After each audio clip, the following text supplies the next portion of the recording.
For decades, the shopping mall looked like one of the safest businesses in America.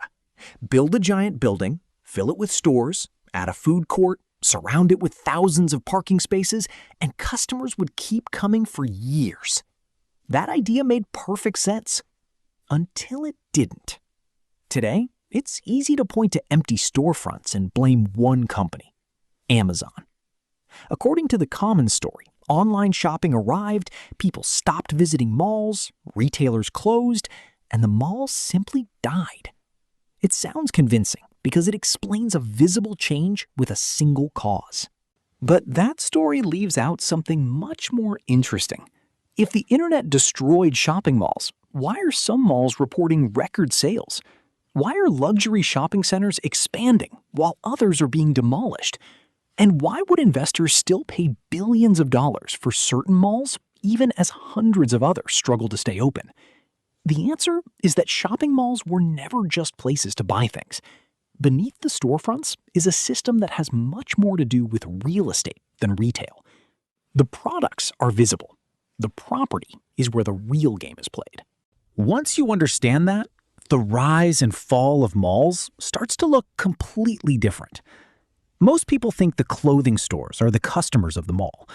In reality, they're the tenants. The mall owner isn't trying to sell you shoes or electronics. The mall owner is selling space. That may sound obvious, but it changes almost everything. Imagine owning a building with hundreds of businesses inside. Every month, those businesses pay rent, maintenance fees, marketing contributions, and sometimes even a percentage of their sales. The mall doesn't have to guess whether a pair of sneakers will become popular. It simply collects income from the companies trying to sell them. That makes a successful mall look less like a giant department store and more like a carefully managed neighborhood, where every tenant affects every other tenant. But if the mall is simply renting space, why doesn't it just charge every store the highest possible rent? Because a mall has another product that isn't immediately visible: foot traffic. Every person walking through the entrance has economic value. The more visitors a mall attracts, the more opportunities every store has to make sales. That means the mall owner's biggest challenge isn't filling empty units, it's creating a reason for people to visit in the first place. This is where one of the strangest ideas in retail begins to make sense. The biggest stores inside many malls often paid the lowest rent. At first glance, that sounds backwards. A department store like Macy's or Nordstrom occupies an enormous amount of space. Logic suggests they should pay the most. In many cases, they didn't. Instead, these stores acted as what the industry calls anchor tenants. An anchor tenant is exactly what the name suggests. It anchors the entire property. People might drive 20 minutes to shop at a famous department store. Once they're already at the mall, they rarely visit only one store. They buy coffee, they browse clothing, they stop for lunch, they pick up cosmetics. Maybe they buy a birthday gift they hadn't planned to purchase.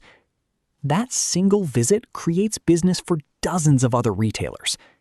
Now the pricing starts to make sense. The anchor store isn't valuable because of the rent it pays. It's valuable because of the customers it brings through the doors. Small specialty stores benefit from that traffic every single day, which is why they often pay dramatically higher rent per square foot than the giant department store sitting at the end of the corridor. The biggest space isn't necessarily the most valuable customer. The biggest traffic generator is. This arrangement worked remarkably well for decades.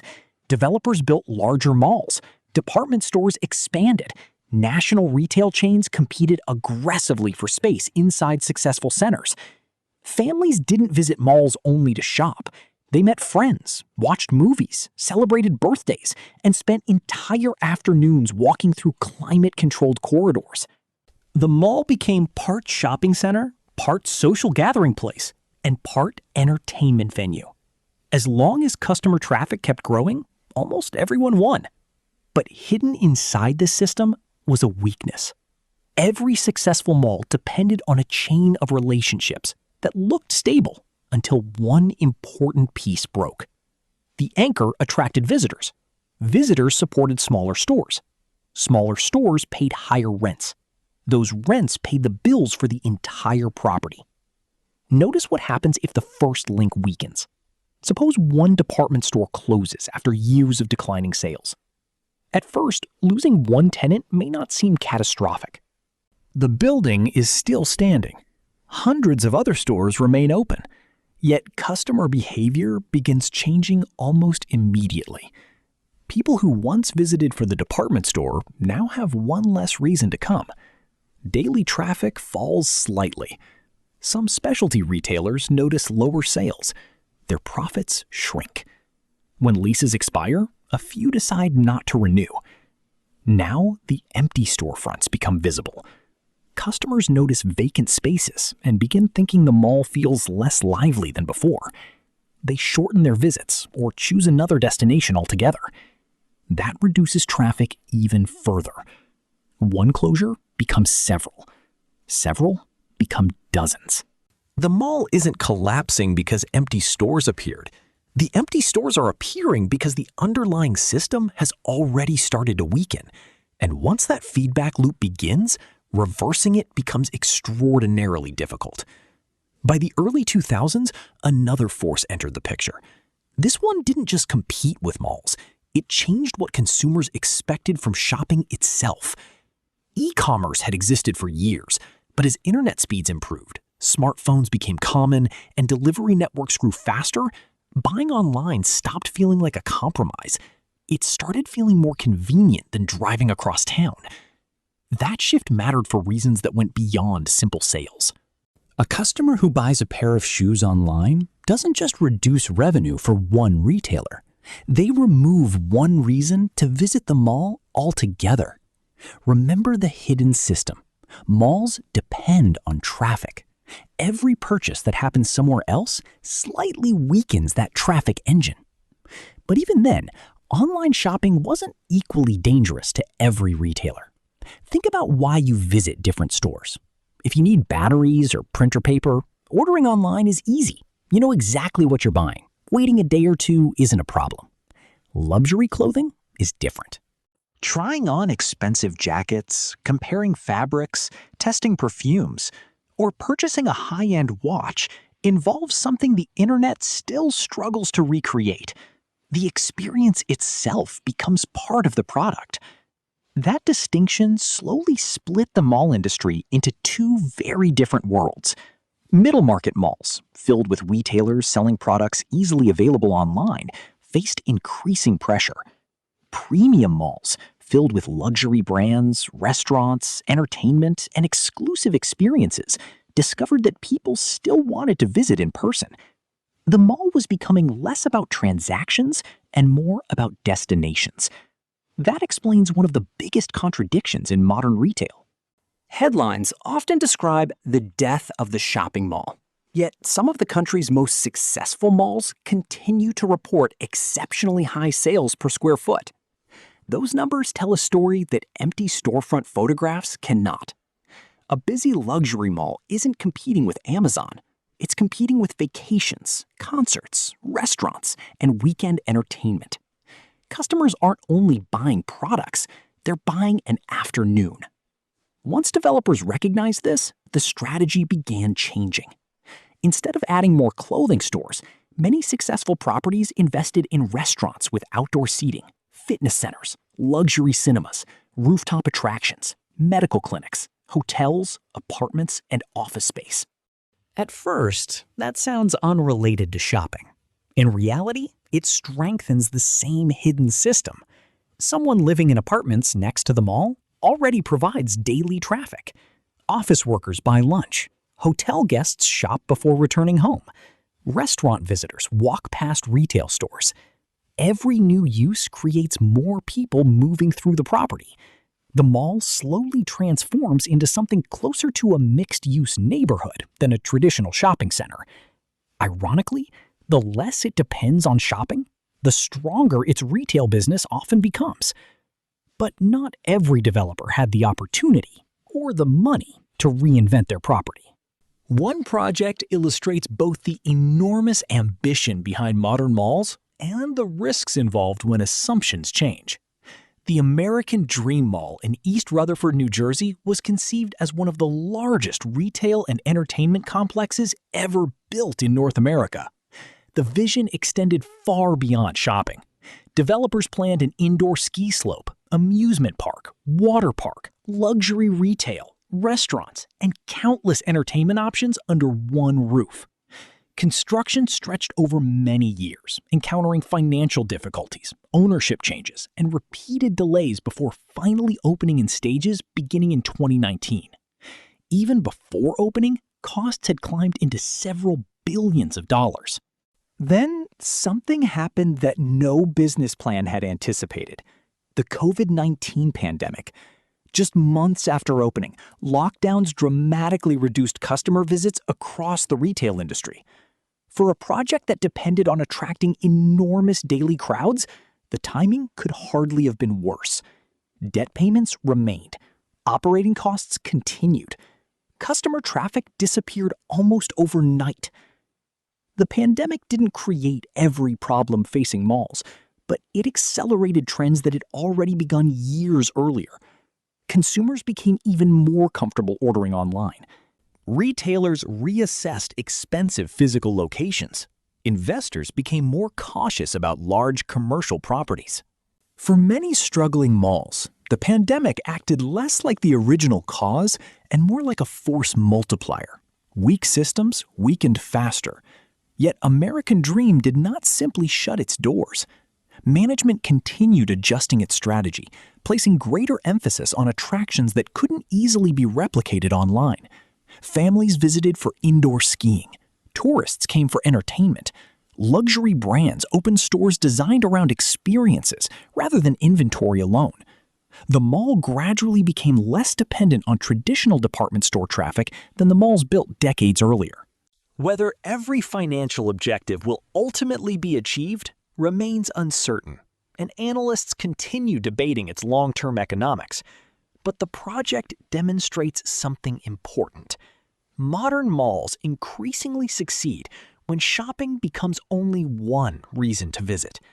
That lesson is reshaping commercial real estate around the world. Developers are asking a different question than they asked 30 years ago. Not which stores should we lease to? Instead, what kind of place do people want to spend time in? That subtle change affects billions of dollars in investment decisions. Because once customer attention becomes the scarce resource, every square foot has to justify its existence. A clothing store competes with a restaurant. The restaurant competes with an escape room. The escape room competes with a fitness club. The entire property is optimized around keeping people there longer. Longer visits often translate into more spending, higher tenant sales, stronger lease negotiations, and ultimately more valuable real estate. The building may look similar from the outside. Its business model has fundamentally changed. That shift also explains why two malls sitting only a few miles apart can experience completely different futures. One is losing tenants every year. Parking lots sit half empty. The food court has more closed counters than open ones.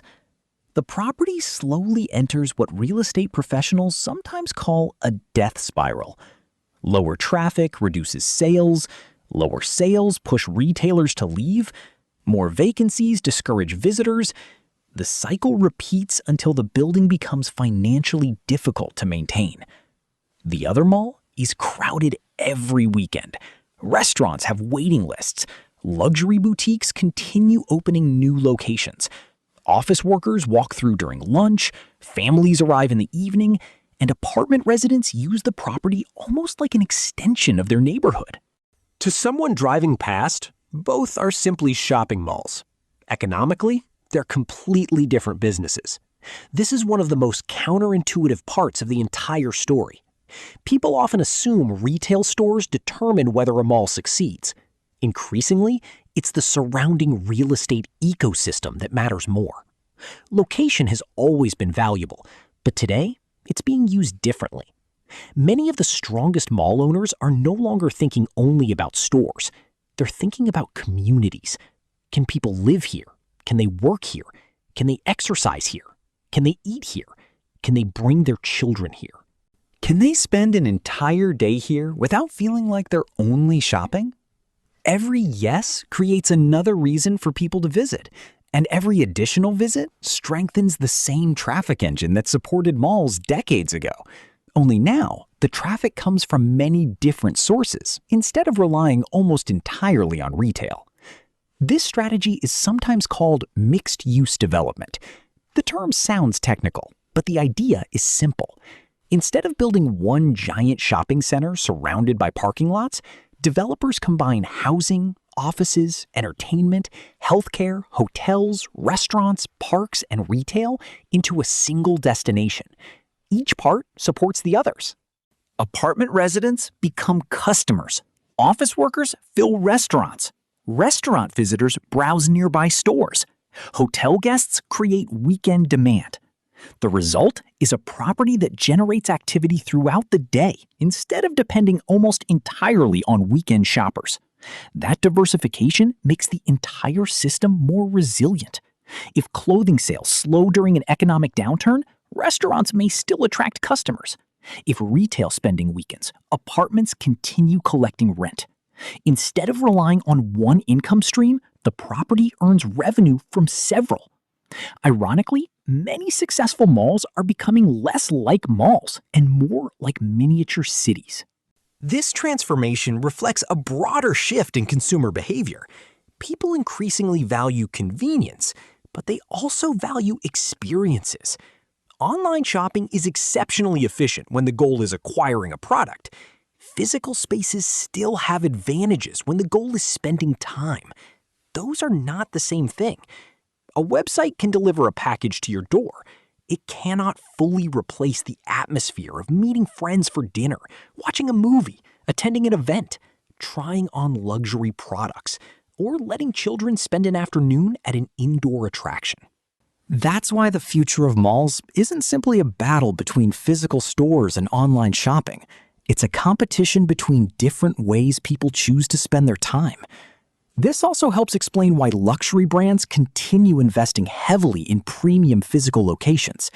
High-end retailers aren't just selling products, they're selling confidence, service, exclusivity, and brand identity. Walking into a luxury boutique creates an experience that reinforces the value of the product itself. That experience is difficult to package into a cardboard box.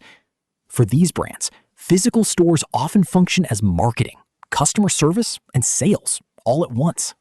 The store itself becomes part of the product. Meanwhile, retailers selling standardized products face a tougher challenge. If customers already know exactly what they want, online ordering is usually faster and often cheaper. Those businesses have fewer reasons to maintain expensive mall locations. That's why the industry continues separating into winners and losers. The strongest properties attract stronger tenants. Those tenants attract more visitors. Higher traffic allows owners to invest even more in improving the property. Success begins reinforcing itself. At weaker properties, the opposite happens. Lower traffic discourages investment. Aging facilities become less attractive. Retailers hesitate to sign long-term leases. Customer visits continue declining. Failure also reinforces itself. The same hidden system that once fueled rapid growth can accelerate decline. Looking ahead, several outcomes are possible. The best-case scenario is that many surviving malls successfully complete their transformation into mixed-use destinations. They become places where people shop, work, live, dine, and socialize. In that future, the word mall may no longer fully describe what these developments are. The more realistic outcome is that the gap between successful and struggling properties continues to widen.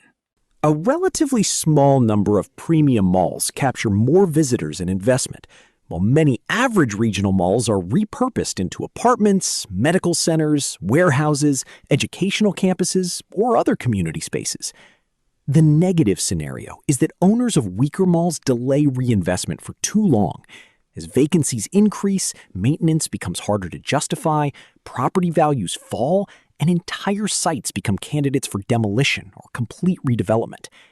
And in the failure scenario, developers continue treating malls as if they were still operating under the rules of the 1980s, focusing on adding more retail space instead of creating reasons for people to stay. In today's market, that strategy becomes increasingly difficult to sustain. So, were shopping malls really killed by online shopping? Not exactly.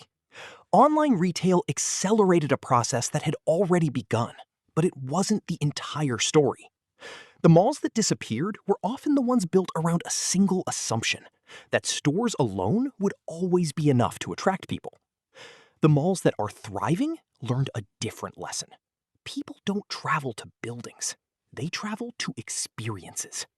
And once those experiences bring people together, the stores become only one piece of a much larger economic engine. That's the hidden system beneath every successful mall. It isn't really selling products. It's creating a destination where people choose to spend their time and turning that time into one of the most valuable forms of real estate in the modern economy.